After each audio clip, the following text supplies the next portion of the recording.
Entonces, para iniciar, algo de la anatomía que es vital para entender el manejo quirúrgico. Entonces, em, el, la, para evaluar el manejo quirúrgico Stanford A, entonces tenemos que ver dónde empieza la raíz aórtica, que compromete la aorta ascendente, que vamos a hablar cuando dice reemplazo de arco aórtico. La aorta ascendente distal a la subclavia, que comprende la aorta torácica. Cuando ingresa al diafragma por el hiato diafragmático, la aorta abdominal, y esta se divide en suprarrenal e infrarrenal, pues según las arterias renales.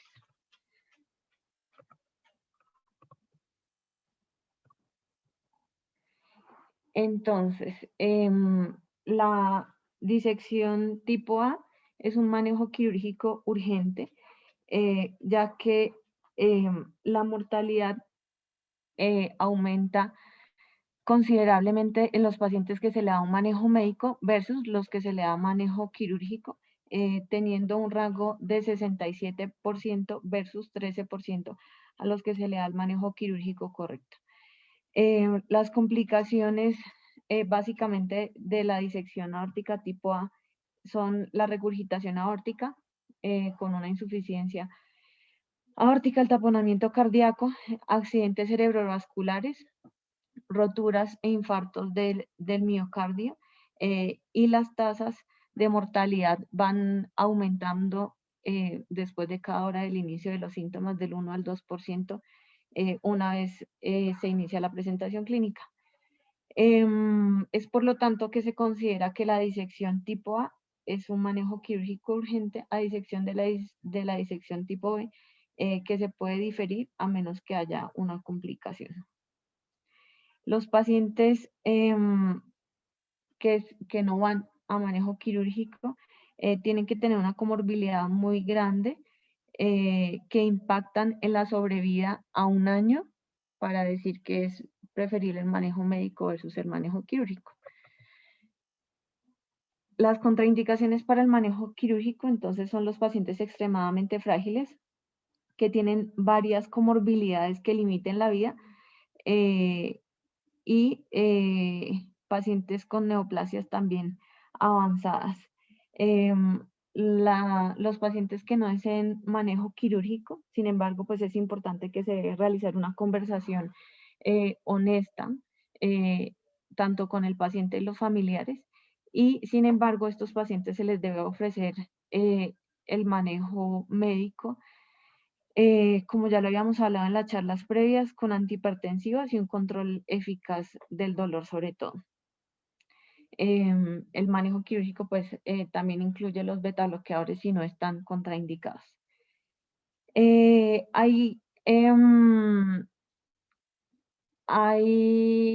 En la literatura hay controversia sobre si el accidente cerebrovascular es o no una contraindicación, por eso está en un color diferente al resto como de las indicaciones o de las contraindicaciones más bien. El accidente cerebrovascular hemorrágico es una contraindicación relativa, y esto pues tenemos que tener en cuenta el NIS preoperatorio si es mayor a 11 o no.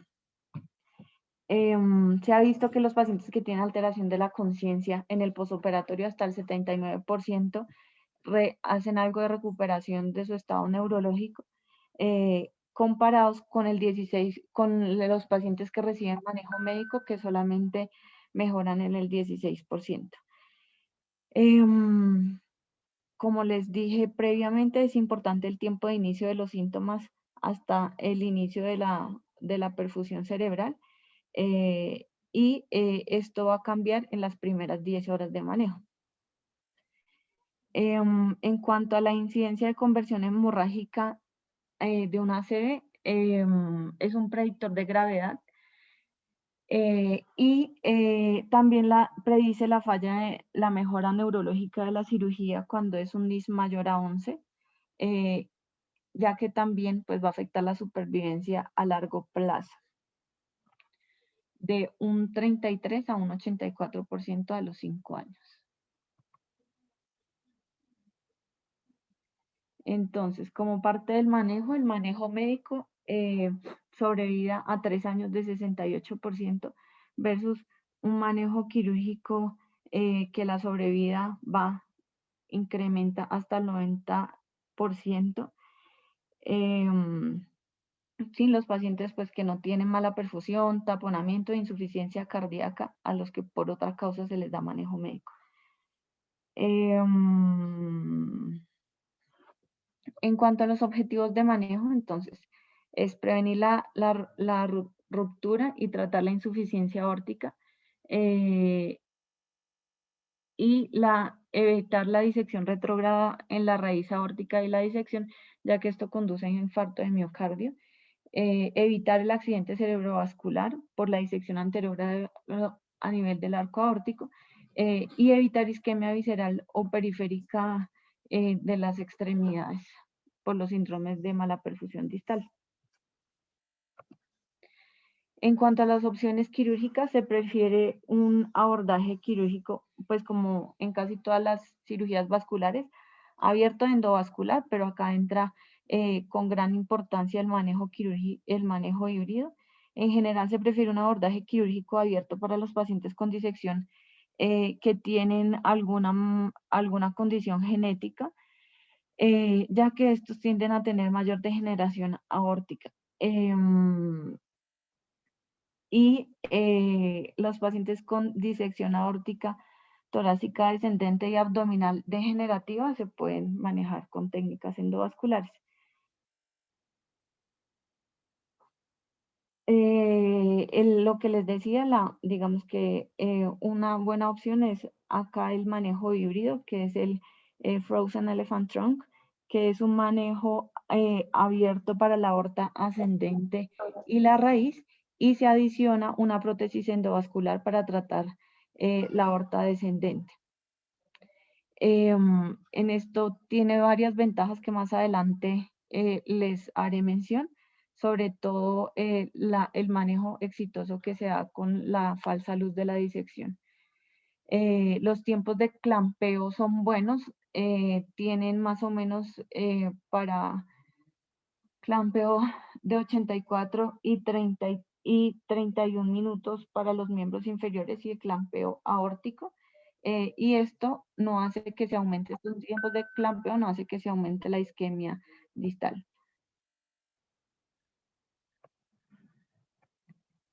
Entonces, acá es muy importante evaluar el riesgo prequirúrgico de todos los pacientes. Este es un estudio muy grande que es el IRAD, que es un estudio multicéntrico que involucra 6 países, son 18 instituciones y tienen una muestra de 874 pacientes con disección aórtica tipo A y B. Sin embargo, 547, que es su gran mayoría, tienen disección aórtica o tuvieron disección aórtica tipo A. En este estudio se incorporó varias variables en la presentación y a esto se le sumó como un puntaje y evaluaron la forma en que impactaba o no las comorbilidades en la mortalidad, con el fin de evaluar como un pronóstico o hacer una predicción del riesgo de muerte en los pacientes con disección aórtica tipo A. Como vemos en la tabla, estas son las variables de riesgo que se usaron y las puntuaciones, en rojo, pues la falla renal aguda, que es la puntuación más alta. Los pacientes con falla renal aguda prequirúrgica y con todos estos tienen una P significativa, es el factor que más va a impactar en el desenlace posoperatorio y en la mortalidad. Lo que menos impacta es el sexo del paciente y otras variables importantes es la presencia de hipotensión, shock o taponamiento en el momento de la presentación de los síntomas, que le da un puntaje de 1.1 y también tiene una P significativa menor a 0,001. El inicio brusco de los síntomas tiene un puntaje de 1, la edad de 0,5 en mayores de 70 años y un electrocardiograma normal en el inicio de la presentación que le da un puntaje de 0.6. Hay muchos estudios que ya, digamos que la edad acá la pone mayor de 70, pero hay varios estudios últimos que hablan de octogenarios con buenos resultados. Digamos que lo más importante es la comorbilidad más que la edad en sí.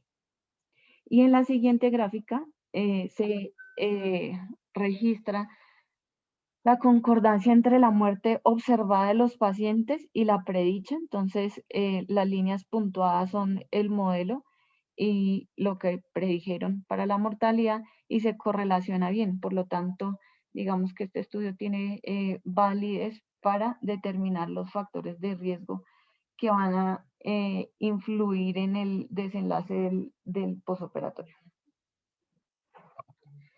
El tratamiento médico, como ya lo habíamos hablado, inicialmente estabilización del paciente, manejar una terapia normo o hipotensiva, teniendo en cuenta el control de la frecuencia cardíaca y la tensión arterial, el control de la tensión con medicamentos de rápida acción como el labetalol y el esmolol,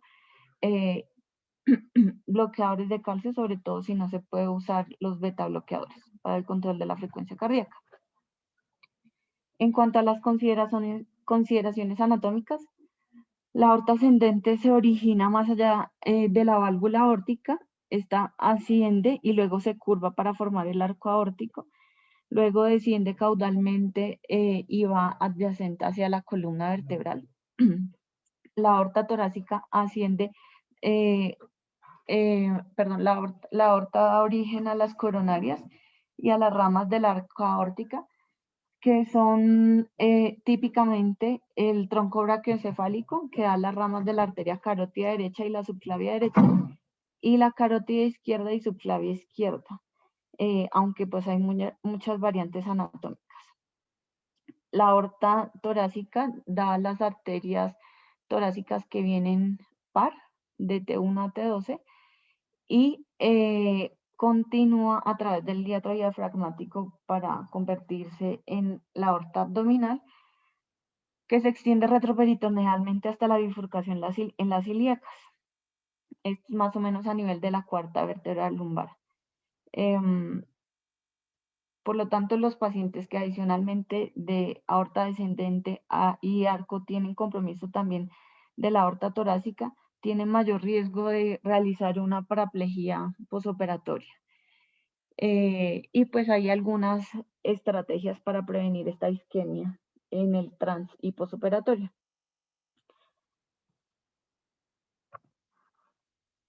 En cuanto a las consideraciones imagenológicas, solamente como para recalcar algo, porque esto lo vimos en la charla pasada, entonces, después de haber realizado la historia clínica completa y el examen físico, se deben pues identificar los factores de riesgo y las comorbilidades y evaluar los síntomas también y los síndromes de mala perfusión como el estado mental, el dolor abdominal y la ausencia de pulso o algo de isquemia en las extremidades. Hay que evaluar también los posibles accesos de canulación para la derivación cardiopulmonar. En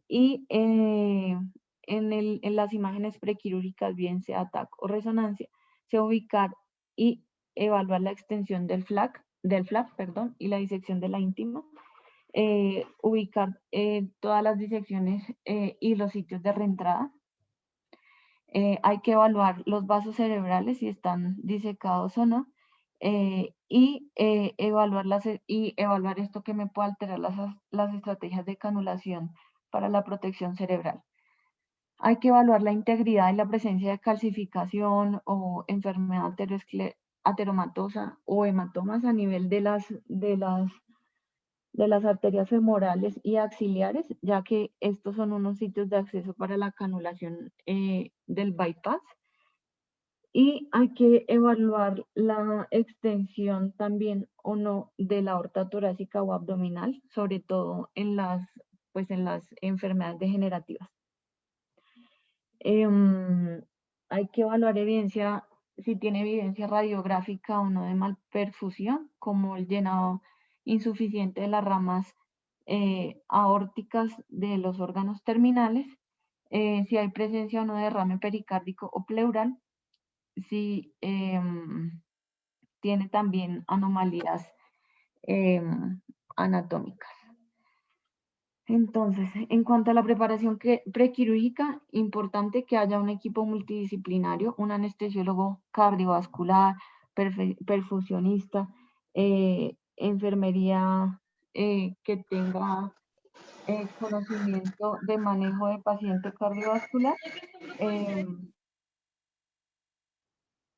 y entre las consideraciones del anestesiólogo, las líneas arteriales en miembros superiores, y también dice que puede ser complementaria con línea arterial en miembros inferiores, un termómetro, catéter venoso central, un ecocardiograma transesofágico intraoperatorio, oximetría cerebral, esto es más o menos lo que muestra la foto, ya que es útil para controlar el estado metabólico cerebral durante los parados durante el tiempo del arresto cardíaco. Y con esto se evalúa el electroencefalograma cerebral y la actividad cerebral antes y después de este tiempo del arresto. La zona en que evaluamos es la perfusión por la arteria cerebral media y anterior, y el sensor emite una longitud de onda de 700 a 1000 nanómetros que atraviesa los tejidos hasta una profundidad de 3 a 4 centímetros, y esto evalúa como el rango de oxígeno cerebral. Es normal cuando está mayor a 50, que es lo que, pues como el numerito que está ahí en ese monitor. Digamos que no existe un umbral de saturación, pero sí tenemos que evaluar que siempre sea sobre 50 y que no haya una disminución del 20% de la saturación respecto a los valores basales. Igual que una simetría de 10 puntos. Y otros accesos secundarios son la línea arterial accesoria y el catéter de la arteria pulmonar. Entonces, el arresto circulatorio hipotérmico, se debe hacer un bypass cardiopulmonar, y seguido a esto se realiza una cardioplegia, o sea, se detiene el corazón, pero se deben realizar o buscar varias medidas circulatorias con el fin de proteger los órganos principales como el cerebro, la médula espinal, los riñones, las vísceras y pues las extremidades. Entonces, como lo más recomendable, lo que más evidencia tiene, es utilizar la hipotermia. En la literatura se encuentra una temperatura recomendada entre 28 a menor a 20 centímetros, recomiendan sobre todo menor a 20 grados, pero no hay una cifra exacta que digan debe siempre estar a este nivel, pues. La duración del arresto circulatorio es un predictor de la lesión neurológica, que sea pues no transitoria o permanente, y después de los 45 minutos ya empieza a, a, pues como a comprometerse la perfusión cerebral. Sin embargo, pues con estas técnicas se puede aumentar un poquito más. Entonces, en cuanto a las estrategias de canulación para buscar el bypass, entonces la cánula debe siempre buscar que si se hace una canulación directa, siempre esté en el lumen verdadero, y obviamente perfundir el lumen verdadero de la aorta. Hay varias opciones, y entre ellas son la canulación central o la arteria axilar derecha, la arteria femoral y la transapical. Las estrategias de canulación deben tener en cuenta la extensión el tiempo, pues, el tiempo quirúrgico, y acá vamos a ver que hay unas formas de perfusión anterogrados como retrógrados. No hay una diferencia significativa entre la canulación aórtica versus femoral. Hay muchas series, pero casi las PES no son tan significativas. Sin embargo, en este artículo encuentran riesgo de ACV del 11% versus el 7% con una canulación aórtica versus femoral, y la mortalidad a los 30 días del 20 al 16%. En esta tabla, acá muestran las principales ventajas y desventajas de los diferentes tipos de canulación, de las estrategias de canulación. La canulación en la femoral, entonces, ubicar el ligamento inguinal, la palpación del pulso femoral, recordar cómo viene la anatomía de vena, arteria, nervio a este nivel, y en sus ventajas es que es un acceso fácil. No es necesario haber iniciado la cirugía, o sea, no necesitamos esternotomía, tener expuesta pues el corazón y los grandes vasos, sino que se realiza pues antes. Sin embargo, pues la desventaja principal es que su flujo es retrógrado. Y la otra, y muy importante sobre todo en el preoperatorio, es evaluar cómo está la calcificación a este nivel, ya que el hecho de pasar una guía, que todo esto se hace bajo la técnica de Seldinger, va a favorecer que haya una embolía distal por alguna placa inestable que nosotros manipulemos con esa canulada. La arteria axilar derecha, las ventajas es que es el flujo anterogrado. Sin embargo, pues, no es tan fácil la canulada, requiere mayor tiempo para esta canulada, y puede también tener lesión vascular del plexo braquial. La canulación central es directamente en la aorta, el flujo pues es anterógrado, y las complicaciones mayores es que puedo canular, no en la luz, no directamente en la luz verdadera, que sería el objetivo, sino en el lumen falso, y puedo también generar una ruptura aórtica. Y la canulación transapical también me genera un flujo anterógrado. Algunas veces es dispendioso y es contraindicado cuando hay una estenosis aórtica asociada. Entonces, otros tipos de canulación es la canulación transapical ventricular. También me genera una perfusión anterogrado y la perfusión del lumen verdadero. Hay otras que es la canulada a través de la arteria innominada o las subclavias, o la canulación aórtica directa, como ya les había dicho, con la técnica de Samurai. La canulación transapical se empezó a describir sobre la década de los años 2000. Primero se realizaba la canulación a la cava y después se realiza una incisión de 1 centímetro sobre el vértice del ventrículo izquierdo, y allí se inserta una cánula con un estilete curvo a través del vértice y de la válvula aórtica hasta que se coloca en la aorta ascendente, y esta tiene que tener una verificación con un ecocardiograma transesofágico. Por eso, pues, como pasa a través de la válvula, digamos que hay que tener en cuenta que no haya una estenosis aórtica adicional. Entonces, en cuanto a la protección cerebral, cuando se ha visto que hay tiempo de más de 50 minutos, perdón, de perfusión cerebral retrógrado, en las tasas de ictus es del 2% y la mortalidad del 8%.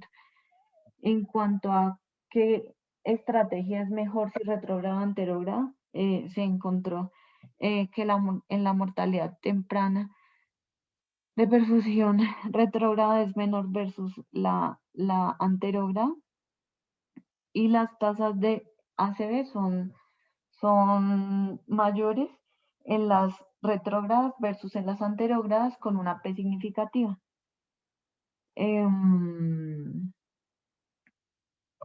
Otra cosa que les había dicho es la protección medular. Si vamos a extender a la aorta torácica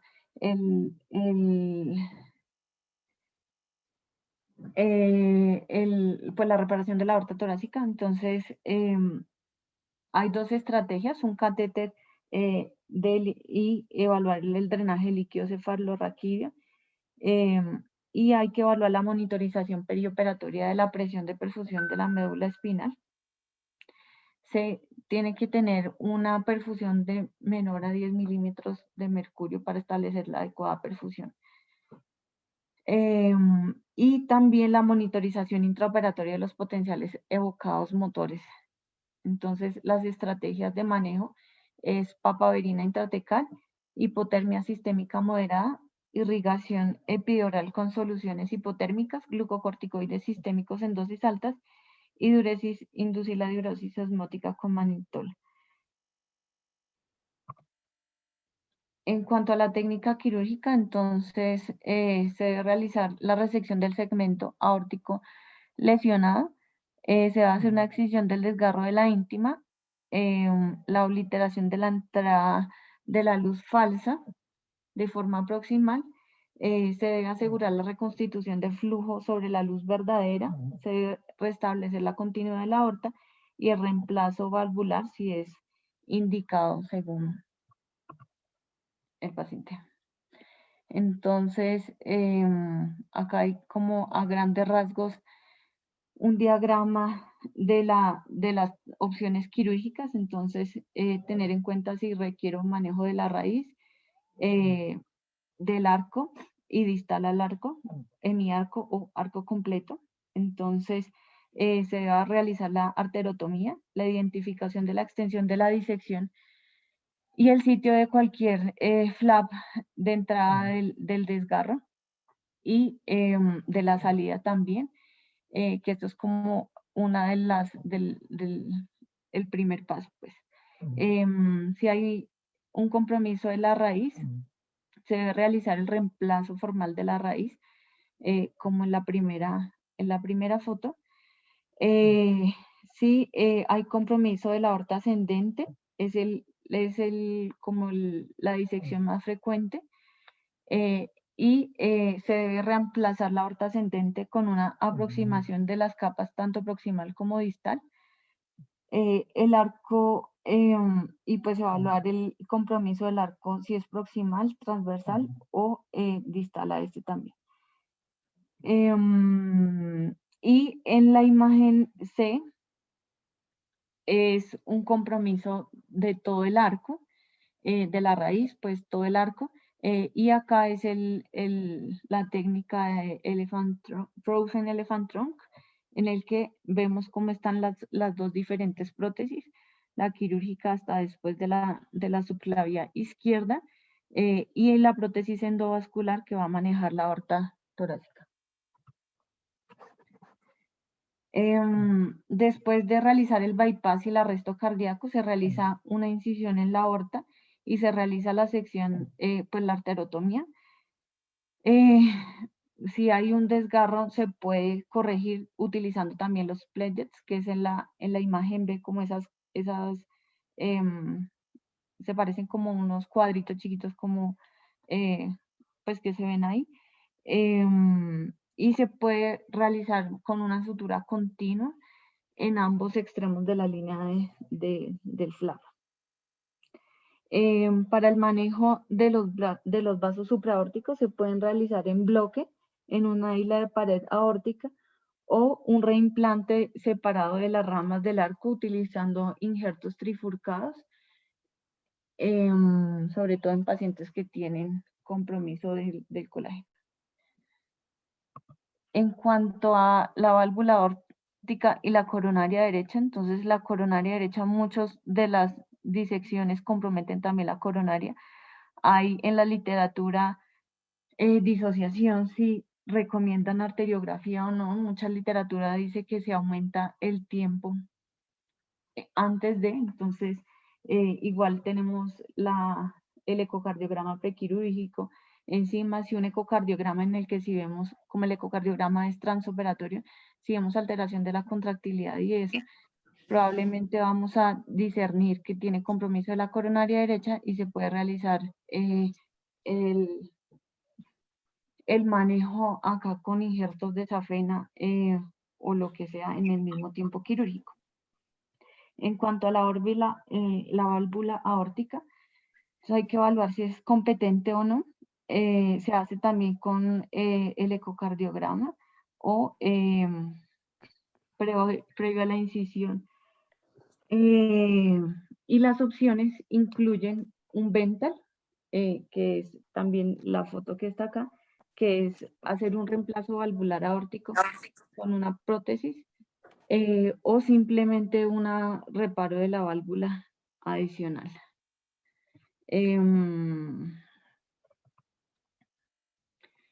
Entonces, ¿hasta dónde se extiende el reemplazo aórtico? Entonces, se debe realizar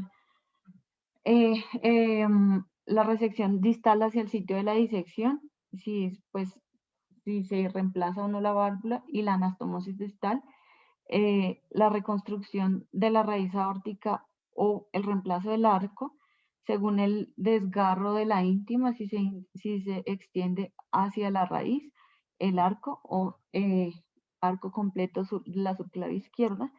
Evaluar también si tengo que hacer también reemplazo de la aorta, si tengo una aorta dilatada con más de 4.5 centímetros, y si tengo un trastorno conocido de tejido conectivo tipo síndrome de Marfan. En cuanto al compromiso proximal, entonces el síndrome de Marfan tiene menos reintervención proximal. Si se hace un reemplazo de la aorta supracoronariana versus después de un reemplazo de la raíz tipo venta, se puede realizar un reemplazo limitado de los senos no coronarianos si el desgarro de entrada no se extiende hacia este. Evaluar pues proximalmente si requiere o no el reemplazo de la válvula, y en otras consideraciones también tener en cuenta que una válvula aórtica bicúspide, siempre y cuando esté funcionalmente bien, no es una indicación de reemplazo de la válvula aórtica. Y distalmente se deben pues tener en cuenta 3 consideraciones. ¿Cuál es la tasa de reoperación después de una reparación de un hemiarco? Si una operación más agresiva reduce el riesgo, si una operación más extensa agrega morbilidad y mortalidad a una operación que de por sí ya es compleja, si el riesgo de una reoperación tardía eleva pues las complicaciones y la mortalidad. Entonces, digamos que el procedimiento estándar es proximar a la arteria innominada versus hacer una reparación del arco parcial o total. Entonces, para responder estas preguntas, la mortalidad teniendo en cuenta el reemplazo si es del arco completo o hemiarco, no hay una diferencia significativa. Sin embargo, aumenta las tasas de falla renal, neumonía o complicaciones neurológicas en reparación del arco completo. Y esto es más o menos por el tiempo quirúrgico, porque es una cirugía técnicamente más demandante. Entonces, en los tiempos de CLAM son un poco más prolongados. Por esto, digamos que lo que afecta es la falla renal, la neumonía y las otras complicaciones, no tanto como la mortalidad. En cuanto a los desenlaces en las reparaciones tardías, el riesgo de mortalidad es del 0 al 12% y de ictus del 4.6%. De los pacientes que hacen insuficiencia renal, el 5.1% requiere diálisis, y en pacientes que no requieren una reintervención por un manejo quirúrgico de urgencia, es obviamente menor todas las complicaciones y la mortalidad. En cuanto a la permeabilidad de la luz falsa, entonces acá la estrategia más efectiva, como se ve en la foto, es esta técnica, es el Frozen Elephant Trunk, y que es lo que les había dicho, hacer una reparación de la aorta torácica con un procedimiento híbrido.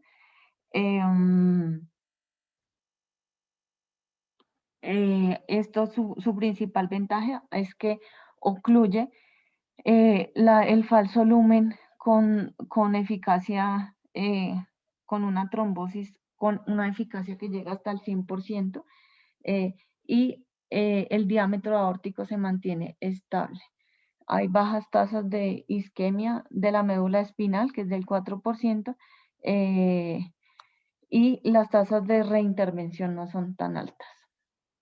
Había una técnica previa que era el Elephant Trunk clásico versus pues el Frozen, y las ventajas, y ahora todo tiende a ser más el Frozen Elephant Trunk, es que trata cualquier fenestración en la aorta descendente proximal y favorece la expansión de la luz verdadera y promueve la trombosis de la luz falsa y facilita las operaciones posteriores. Como conclusión, pues la reparación de la disección aórtica es un desafío tanto diagnóstico como terapéutico y quirúrgico. Es muy importante la valoración preoperatoria de todos los pacientes, una valoración integral y el manejo en equipo multidisciplinario en instituciones pues que cuenten con todos los requerimientos, ya que esto va a asegurar el éxito y las complicaciones tanto en el transoperatorio como en el posoperatorio. Requiere una experticia y en las series se ve como si las complicaciones están, en las series de caso están como condicionadas a la tasa de experticia de los cirujanos. Por lo tanto, pues requiere una experticia para asegurar los resultados que se encuentran en la literatura exitosos. Y eso es todo. Muchísimas gracias, doctora Paula. Creo que el doctor Camacho quiere compartirnos un poquito una presentación. No sé si lo pudiera dejar compartir, doctora, para finalizar y proseguir con las preguntas.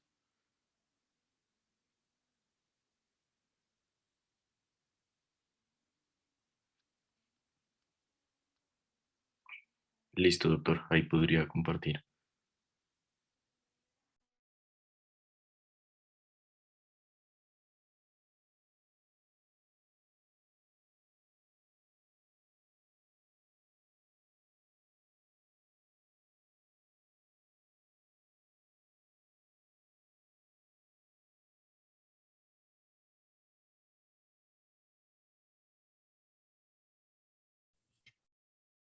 Alejandro, ¿me escucha? Sí, doctor, ahí lo estamos Está escuchando. bien. Oye, bueno, buenas noches a todos. Paula, felicitaciones. Una conferencia muy, muy completa, muy técnica, con una revisión bibliográfica bastante buena. Digamos, esto es un tema muy confuso, es un tema difícil, pero digamos, teniendo en cuenta el nivel del auditorio, que son la mayoría gente interesada, estudiantes, internos, residentes, es bueno irnos a lo práctico un poquito. Lo práctico un poquito es lo que presentamos en la conferencia pasada, que es muy importante el diagnóstico, es muy importante el diagnóstico precoz y que los hospitales y la red de referidores deben estar realmente muy alineados para que estos pacientes sean atendidos rápidamente. Entonces, desde una sospecha de disección se activa un equipo institucional que lo que hace, lo que quiere hacer es confirmar el diagnóstico y actuar lo más rápido posible. Y se catalogan los pacientes en tipo A y tipo B. Los que nos conciernen hoy son los tipo A. Como decía Paula, el manejo antiimpulso médico inicial es supremamente importante en estos pacientes. De ¿Sí forma están que, viendo la pantalla? ¿sí me oyen o no? Sí, doctor. Alejandro. Sí, doctor, ahí está. No estamos viendo su pantalla. ¿Y Estamos me escucha? Sí. escuchándolo bien, pero no se ve nada. Sí, doctor, lo estamos escuchando, pero no vemos. Y entonces yo tengo la pantalla ahí puesta. ¿Qué hacemos? Si quiere, dele a compartir pantalla, le debe salir en el Zoom abajito un botón verde. ¿Cómo? ¿Qué hago? En el Zoom le debe salir un botón verde abajo que dice compartir pantalla. Share screen, ya, listo.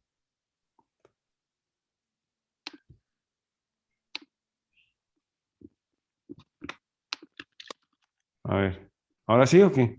Sí, doctor, ahí ya la estamos viendo. Ah, qué pena, hombre. Está perfecto. Esa es la diferencia de edad. Yo no soy muy práctico en esta cosa. Pero bueno, entonces digamos, estamos hablando de la disección tipo A. Entonces el manejo antiimpulso es supremamente importante. Y la mortalidad, como decía Paula, depende. Hemos mejorado en los últimos años. Del año 80 al año 2004, la mortalidad ha caído dramáticamente porque la gente tiene más experiencia y el volumen de los cirujanos y el volumen de los hospitales también es bastante importante en la mortalidad, como demuestra este estudio. O sea, los pacientes deberían ir a hospitales donde haya más experiencia y más recursos. Esta es la experiencia del Reino Unido, en la cual a medida que baja el volumen de casos por año, aumenta la mortalidad. Entonces, clarísimo que la experiencia es importante, la tecnología es importante. Eh, eh, una cosa importante es que el tratamiento quirúrgico lo que trata es de evitar que la aorta se rompa o evitar que haya malperfusión, es decir, que haya falla renal, isquemia en los miembros inferiores, que haya isquemia intestinal, etcétera, etcétera. Y eso es el manejo, digamos, agudo. Pero también el manejo agudo está encaminado a evitar que se dilate la aorta descendente, que ocurre hasta en el 40% de los pacientes 1 o 2 o 3 años después. El tratamiento clásico, como dijo Paula, pues tiene una mortalidad que va hasta el 25% en hospitales generales, pero baja al 6.5% en hospitales de referencia. Pero también hay cantidad de complicaciones, hay falla renal, hay ACV, hay reintervenciones, hay reintervenciones por la aorta distal. Entonces, digamos, el tratamiento clásico, pues sí previene la ruptura, la gente no se rompe la aorta y no se muere agudamente, más o menos corrige la malperfusión aguda, pero definitivamente no previene la dilatación distal. Y esto es tan complejo que estas son todas las operaciones que se pueden hacer ahí. Se puede cambiar la aorta ascendente y parte del arco, la aorta ascendente y todo el arco. Se pueden reimplantar los bajos del cuello en forma adicional. Se puede hacer la aorta ascendente y parte de la aorta descendente, lo que denominaba Paula el Frozen Elephant Trunk, o otras variantes también de Frozen Elephant Trunk que son estas. Realmente, cuando hay tantas formas de hacer las cosas, pues uno se pregunta si realmente hay una mejor forma de hacer las cosas, ¿no? Pero digamos, esas son las opciones, ¿no? Otra opción, como este caso que es nuestro, es hacer terapia endovascular. Entonces aquí ven ustedes la aorta ascendente y está rota, tiene contraste por fuera porque hay una disección en la aorta ascendente de forma aguda.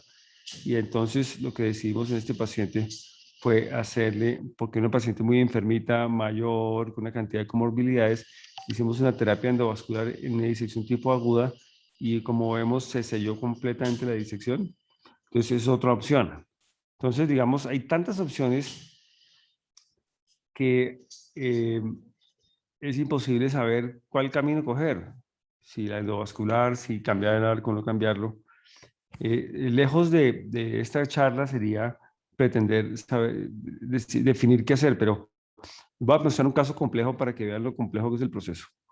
Esta es una mujer de 38 años que llega con un dolor torácico y náuseas y emesis, llega con la presión arterial en el brazo derecho diferente a la presión arterial del brazo izquierdo, llega con trastornos de conciencia, hipoperfundidad con frialdad, anestesia y monoplegia de la pierna derecha. Estos son todos signos de isquemia aguda, anestesia, monoplegia del miembro inferior, en ausencia de pulsos, es una oclusión arterial. Entonces quiere decir que esta mujer tuvo un proceso en la aorta que le tapó de pronto una carótida y de pronto una pierna derecha. Esa paciente se le hace un angiotac y muestra este angiotac.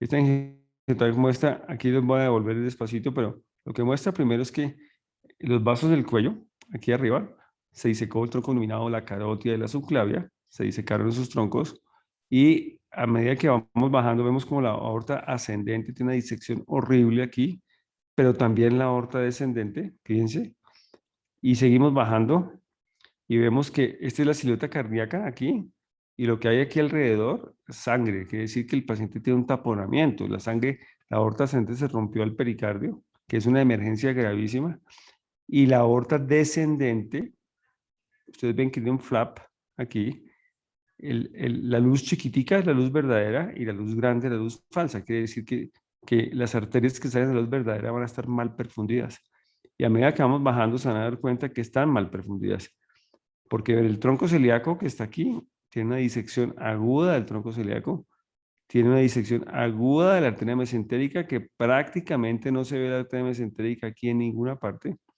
y aparte de eso tiene una disección, la arteria renal derecha pinta bien, pero la renal izquierda no pinta bien, que decir que tiene también disección de la renal izquierda. El riñón izquierdo se está perdiendo. Y a medida que bajamos, hay un casi colapso completo de la luz verdadera en la aorta abdominal. Y eso se extiende a las ilíacas y vemos como la arteria ilíaca derecha no aparece. Eso concuerda con la anestesia, la frialdad y la monoclegia de la pierna. ¿Me sigue, Alejandro? ¿Me siguen oyendo? Sí, Sí, perfecto, doctor, ya Jaime. lo escuchamos. Entonces, esto es un caso de extrema urgencia complejísimo. Entonces, en resumen, tiene taponamiento, tiene colapso de la luz verdadera en la aorta ascendente y la descendente, tiene disección de los vasos del cuello, tiene ocluida una renal y tiene ocluida una ilíaca. Esto es una emergencia gravísima, gravísima, gravísima en una mujer de 36 años. Y metabólicamente estaba mucho peor. Fíjense que tiene un bicarbonato en 9, un lactato en 12. ¿Se acuerdan de las escalas que mostraba Paula? Esta paciente tiene un riesgo de mortalidad del 80%, sometiéndola a un tratamiento quirúrgico o no quirúrgico. Entonces, ¿qué hicimos con esta señora? Lo que queremos ilustrarles es que los vasos viscerales se pueden tapar por un mecanismo dinámico o por un mecanismo estático. Quiere decir que si el flap se mete dentro de la arteria, es un mecanismo estático, quiere decir que hay una obstrucción realmente ahí. Si es porque se colapsa la luz verdadera, que es esta chiquitica, entonces es un mecanismo dinámico, quiere decir que si uno redirige el flujo, probablemente mejoraría. Entonces, esta señora, lo que hicimos, llegó tan mal que lo que hicimos fue, puncionamos una arteria femoral, la arteria femoral que tenía flujo normal, y puncionamos la otra arteria femoral, y pusimos un tubito, que se llama un shunt, de un lado para el otro, para empezar a perfundir la pierna derecha en forma lenta. Ustedes saben que cuando una pierna está isquémica, se produce una acumulación de radicales libres en la extremidad debido a la hipoxia, y eso genera una hipercalemia, una hipercalcemia, que en el momento de reperfundir la pierna pueden causar arritmias graves y la muerte del paciente. Entonces lo que hicimos fue reperfundirla lentamente, es decir, le pusimos un introductor de un calibre pequeño y durante el proceso previo a la operación realizamos ese procedimiento. Luego, lo que le hicimos fue, le reemplazamos la aorta ascendente a la señora con una técnica, como ya describió Paula muy claramente. Le pusimos una endoprótesis en la aorta descendente para abrir la luz verdadera y lograr el flujo en la luz verdadera. Y le pusimos un stent en la arteria subclavia izquierda. Eso hicimos una sala híbrida. La sala híbrida quiere decir que es una sala que es quirúrgica, pero tiene también un angiógrafo como el de hemodinamia, como el que se utiliza en radiología, un angiógrafo para hacer cateterismos. Entonces le permite a uno que con el paciente abierto, una vez terminada la operación, le puede a uno inyectar contraste y mirar qué sucedió. Entonces ahí inyectamos el contraste, es un catéter que está en la aorta ascendente. Esto que ustedes ven aquí es la sonda del eco transesofágico. Esta puntica es una succión que hay en el pericardio. Y lo que se ve es que al inyectar, pues vemos que los vasos del cuello están bien. Los vasos del cuello se ven perfectamente bien. los arreglamos bien, la subclavia la arreglamos bien, y la aorta descendente, que es esta, tiene una endoprótesis y se ve que baja el contraste muy bien. Quiere decir que parece ser que expandimos bien la luz verdadera. Ya mirando más abajo, vemos que inyectando, vemos que perfunde muy bien la aorta. Y si ustedes se acuerdan, había una pierna que no existía, el flujo hacia una pierna no existía, pues ese flujo ya abrió el flujo con lo que hicimos arriba. Sin embargo, persiste que este riñón de acá, no tiene flujo a pesar de que abrimos arriba. Entonces, ¿qué hicimos en ese momento? Pues intentar rescatar ese riñón para que la paciente no fuera a falla renal. Y lo que encontramos aquí es que había una obstrucción realmente dinámica del flujo en ese riñón. Todo lo que hicimos en ese momento fue meter un catéter y tratar de entrar a ese riñón y a través de ese catéter poner una cosa que se llama un stent, que es una mallita que ustedes ven aquí, y restaurar el flujo de ese riñón de forma que hubiera una adecuada perfusión. La evolución de esta paciente fue muy buena, fue un postoperatorio difícil, tórpido, tuvo una hospitalización prolongada, pero finalmente salió adelante sin ningún tipo de complicación. Entonces, digamos, lo que es interesante es que se requiere toda esta infraestructura, se requiere toda esta tecnología, se requiere una cantidad de especialistas que estén muy pendientes de la paciente y del acto operatorio. Eso es una suma de esfuerzos de una cantidad de personas para lograr ese tipo de casos, digamos. Luego Alejandro y Paula, pues los felicito por la reunión. Yo creo que esto es muy ilustrativo, es muy interesante, y les dejo la palabra a ustedes. Doctor, muchas gracias. También darle las gracias a la doctora Paula por la revisión tan excelente y tan técnica, y a usted por ilustrarnos un poco mejor con los casos clínicos. Realmente no sé si el doctor Barrera o el doctor Camilo Medina quieran adicionar algo a lo que usted ya nos dijo, y pues si los participantes tienen alguna pregunta la pueden dejar en el chat o levantar la mano. No, por mi parte, felicitar a Paula y gracias, doctor Camacho, por aclarar, porque me parecía muy importante que este tema completara toda la secuencia que tenemos de aorta, y me parece que era importante que el grupo tuviera como esta pequeña inducción al tema. Es bien complejo, pero creo que quedó suficientemente claro. Y como siempre, la idea es que haya muchas preguntas del auditorio, muchas inquietudes, y que puedan preguntar sin temor. Gracias, doctor Camacho. De nuevo, buenas noches. Felicitar a Paula, excelente presentación, muy completa. Y también al doctor Camacho por compartirnos este caso tan interesante y aclarar ciertas dudas técnicas que pues nada, es muy ilustrativo y muy interesante en una patología tan compleja. Muchas gracias.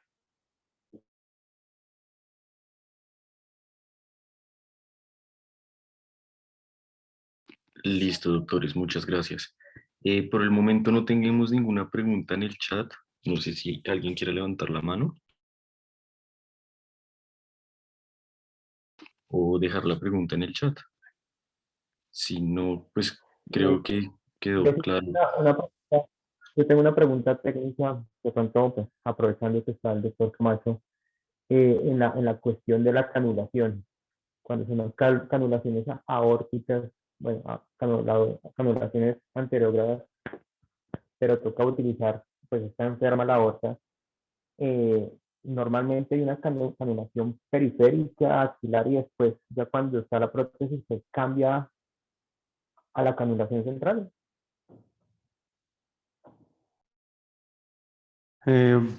Camilo, muy buena pregunta. Eso es un tema muy controvertido, dónde canular y cómo canular. Pero, digamos, hay dos problemas importantes. El primero es que el tiempo de enfriar y calentar se acorta significativamente si lo hace uno con canulación central, o sea, a través de la aorta. Eso es clarísimo. O sea, se acorta hasta en media hora. Y media hora de bypass es una cantidad de tiempo.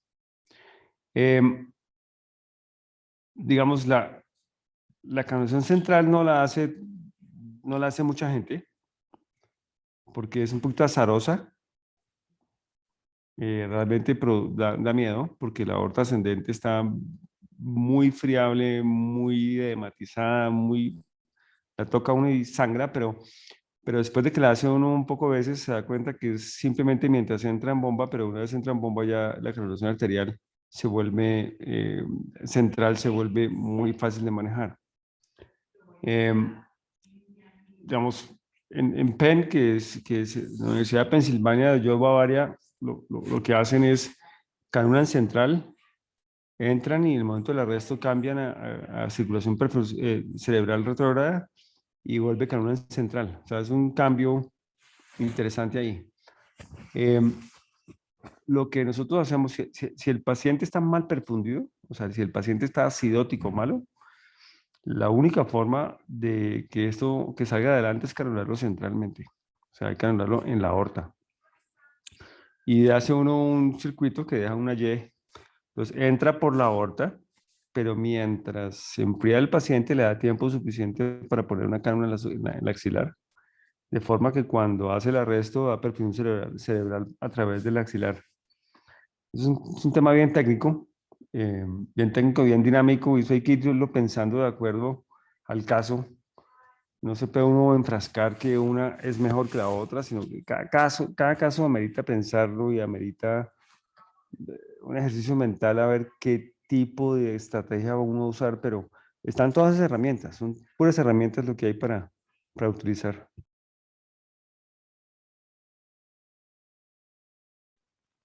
Muchas gracias, doctor. Muchas gracias, doctor Camacho. Nos realizan una pregunta, la realiza Diego Granados. Dice, tenía conocimiento sobre la disminución de la temperatura en la sala, principalmente en cirugía cardiovascular. Sin embargo, no había escuchado de la hipotermia profunda. Mi pregunta es, ¿por cuánto tiempo se usa y si existen eventos adversos al usarse de manera prolongada? Ya que en la protección medular hablan de hipotermia moderada, más no hipotermia profunda. Muy buena pregunta, Diego, muy buena pregunta. Digamos, de las cosas que protegen al sistema nervioso central es la temperatura. No sé si ustedes han habido casos de gente que va al Himalaya y se congela durante 2 días y aparece viva después.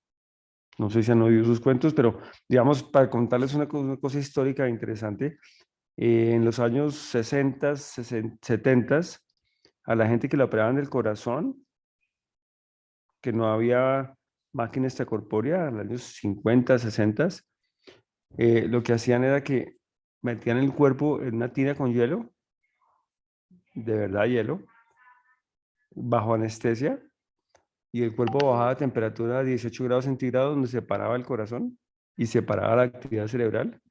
Le abrían el pecho, le operaban el corazón y después lo sacaban y lo calentaban y vivían, y la gente vivía. Así funcionaba. O sea, la hipotermia es un elemento, es un fenómeno que protege el sistema nervioso central de la injuria, de la hipoxia. Eso se divide en hipotermia leve, moderada, severa o profunda, de acuerdo a los grados que uno baje, de 37 grados hasta 18 grados. La hipotermia profunda es 18 grados. Y entonces lo que pasa es que para uno enfriar el cuerpo de 36 grados a 18 grados gasta un jurgo de tiempo, más o menos 1 hora y cuarto, 1 hora y media, en que el paciente está conectado a la máquina extracorpórea. Y para calentarlo de 18 grados a 36 grados dura más o menos 2 horas. Entonces, todo ese tiempo de circulación extracorpórea, por supuesto que tiene efectos secundarios gravísimos porque hay temas de coagulación, temas de eventos cerebrales, temas de hemodilución, de hipoperfusión, etc. Entonces, la hipotermia profunda es una noxa para el cuerpo humano. Es una noxa para el cuerpo humano. Entonces, digamos, si uno está en hipotermia profunda, bueno, hay otra cosa importante, la hipotermia profunda se usa cuando uno no tiene cómo proteger el cerebro, cuando uno va de flujo del cerebro.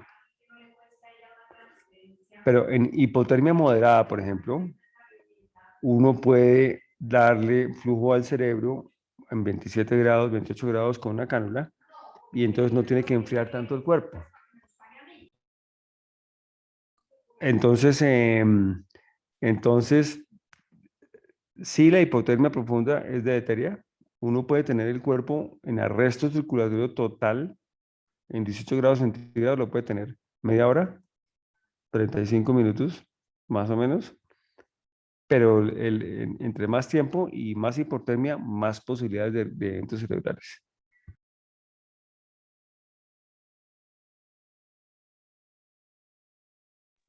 No sé si con eso le contesto su pregunta, Diego.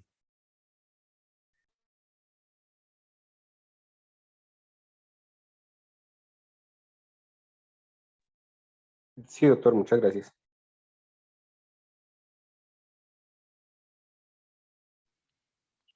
Listo, doctor, muchas gracias. Eh, Creo que no hay más preguntas. No nos han dejado más preguntas en el chat. Eh, bueno, yo creo que eso sería la charla de hoy. Realmente, pues muchas gracias a la doctora Flores nuevamente por la charla, al doctor Camacho por acompañarnos y por ilustrarnos con los casos clínicos. Y no sé si el doctor Barrera y el doctor Camilo tengan algo que decir antes de irnos, o el doctor Camacho. No, yo creo que el objetivo está cumplido. Muchas gracias por la asistencia del grupo y creo que ha sido suficientemente claro para continuar con el resto de los temas. Muchas gracias a todos, al doctor Camacho y a la doctora Paula por la ayuda en este tema. Alejandro, yo solamente quiero decirles pues que esta iniciativa es excelente, estas reuniones me parecen importantísimas. Hay una cantidad de personas conectadas y me llena de esperanza por el país. Yo creo que estas charlas deberían ser como más participativas. Digamos que la gente del auditorio participara un poco más, ¿no es cierto? Em, en lo que a mí me parece estaba un poco profundo el tema para, para los intereses de los participantes. Yo creo que hay que hacerlas un poquito más prácticas y más ilustrativas. Pero bueno, eso vamos aprendiendo poco a poco a medida que vamos madurando este programa académico del grupo de interés. Muchas gracias a todos. Claro que sí, doctor. Intentaremos hacerlas de una manera más didáctica. La idea, pues, con el doctor Barrera es que cuando esto ya se normalice, es hacerlas presenciales en el torreón docente. Pero, pues, por ahora nos seguimos manteniendo por este medio. Y bueno, realmente, muchas gracias a todos. Espero que tengan buena noche.